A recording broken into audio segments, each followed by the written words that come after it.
അപ്പൊ അളിയൻ കാര്യമൊന്നും അറിഞ്ഞില്ലേ? ഇല്ല. എന്നാൽ ഇനി ഞാനത് പറയാം, ആരും ഞെട്ടരുത്. നെയ്യാറ്റിൻകര ഗോപൻ സ്വാമിയുടെ സമാധി ഒടുവിൽ പോലീസ് പൊളിച്ചു.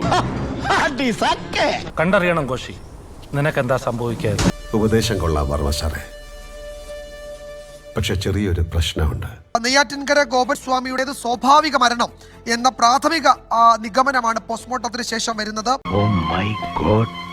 A few moments later. ചേട്ടാ, നിങ്ങളൊക്കെ ചോദിക്കുന്നതിന് ആൻസർ എനിക്ക് എല്ലാം പറയാനായിട്ട് എനിക്ക് സാധിക്കില്ല. അച്ഛൻ നല്ല തേജസ്സോട് കൂടി ധ്യാനത്തിലിരുന്ന് സമാധിയായതാണ്.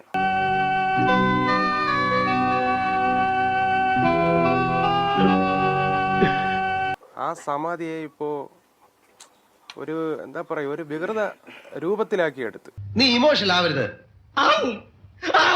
വികൃത രൂപത്തിലാക്കിയെടുത്ത് അതില് മക്കളെന്നുള്ള എനിക്ക് നല്ല വിഷമമുണ്ട്. എനിക്ക് സഹിക്കാൻ പറ്റില്ല. 1 hour later. നെയ്യാറ്റിൻകര ഗോപൻ സ്വാമിക്ക് നാളെ മഹാസമാധി ഒരുക്കുമെന്ന് കുടുംബം.